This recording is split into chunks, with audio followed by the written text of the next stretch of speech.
आवाज और तस्वीर की दुनिया के साथियों, हम उम्मीद करते हैं कि आप सब लोग अच्छे से होंगे। आज हम आपके लिए एक ऐसी खबर लाए हैं जिसका हमारी और सबकी जिंदगी से सरोकार है। कोरोना का नया वेरिएंट ओमिक्रॉन हर गुजरते दिन के साथ दुनिया के लिए घातक बनता जा रहा है। अभी यूके से जो खबर आ रही है वो बहुत ही परेशान करने वाली है। इंग्लैंड के हेल्थ सेक्रेटरी साजिद जावेद के मुताबिक कोरोना के नए वेरिएंट ओमिक्रॉन के हर रोज तकरीबन 2 लाख नए मरीज सामने आ रहे हैं। United kingdom health secretary agency के मुताबिक 15 दिन के बाद ये हालात और ज़्यादा खराब हो जाएंगे और एक स्टडी के मुताबिक आने वाली अप्रैल तक यूके में ओमिक्रॉन से मरने वालों की तादाद 75,000 तक पहुंच जाएगी, जबकि अभी यूके में ओमिक्रॉन से एक मरीज की मौत हो गई है। ये खबर हमारे देश के लिए और ज़्यादा खतरनाक है, क्योंकि यूके जहां पर हेल्थ फैसिलिटी हमारे देश के मुकाबले में कहीं ज़्यादा है। जब उस देश की यह हालत है तो हमको हमारे देश के बारे में सोचना पड़ेगा। हमारे देश में कोरोना की दूसरी लहर ने किस तरह से तबाही मचाई वो हम सबके सामने है।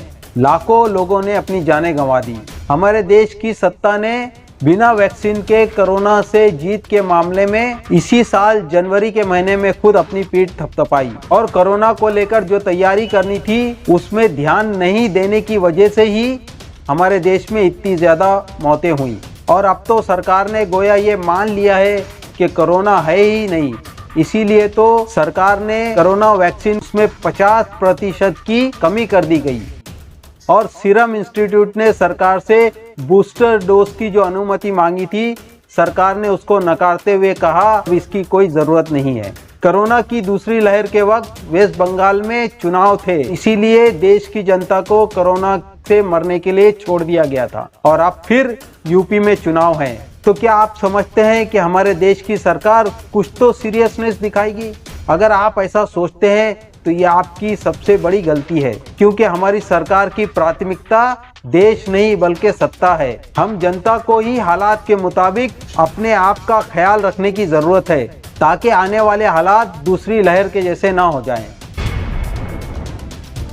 दूसरी इम्पोर्टेंट खबर जो retired chief justice of India Ranjan Gogoi के ताल्लुक से है, जो इन दिनों अपनी किताब जस्टिस फॉर जजेस को लेकर सुर्खियों में बने हुए हैं। इस किताब में उन्होंने कई खुलासे किए हैं। उनकी असिस्टेंट का उन पर जिनसी ज्यादती करने का इल्ज़ाम, या फिर राफेल का मामला हो या CA/NRC का मामला या इस जैसे अनगिनत मामले, उस पर रंजन गोगोई ने इस किताब में अपने ख्यालात का इजहार किया है। उसके अलावा जब वो सुप्रीम कोर्ट के चीफ जस्टिस थे, उस वक्त मीडिया और अपोजिशन की तरफ से उन पर जो इल्जामात लगाए जा रहे थे उसका भी इस किताब में उन्होंने जवाब देने की कोशिश की है। इसके अलावा मुल्क की तारीख में सबसे बड़ा मामला बाबरी मस्जिद केस के मामले में अपने ख्यालात का इजहार करते हुए कहा 9 नवंबर से पहले वो काफ़ी रातें नहीं सोए और बहुत टेंशन में थे, मगर जब 9 नवंबर को उनकी बेंच ने फैसला सुनाया, उसी शाम रंजन गोगोई ने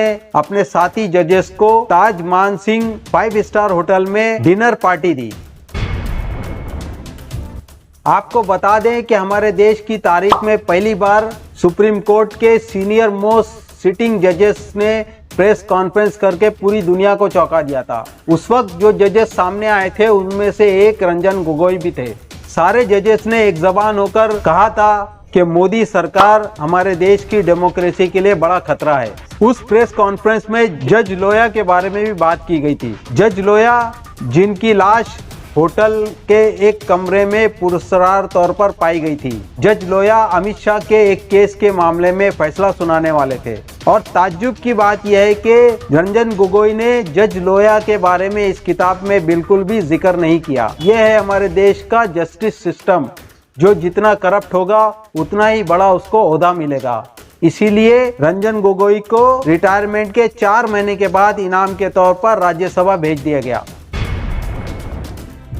रंजन गोगोई इन दिनों अपनी किताब के प्रमोशन के सिलसिले में नेशनल टीवी को इंटरव्यू देते नजर आ रहे हैं। एनडीटीवी को दिए गए इंटरव्यू में एक सवाल के जवाब में रंजन गोगोई ने कहा कि जब उनको अच्छा लगता है तभी वो राज्यसभा की बैठक में जाते हैं। एनडीटीवी को दिए अपने एक इंटरव्यू में सुप्रीम कोर्ट के पूर्व चीफ जस्टिस रंजन गोगोई ने जो कुछ कहा उसकी वजह से वो संकट में पड़ते दिख रहे हैं। टीएमसी ने इस इंटरव्यू के आधार पर जस्टिस रंजन गोगोई के खिलाफ विशेषाधिकार हनन का प्रस्ताव दे दिया है और गोगोई ने एनडीटीवी से कहा था कि जब वो चाहेंगे तब राज्यसभा जाएंगे। और अब रंजन गोगोई को अपनी सफाई राज्यसभा में रखनी होगी।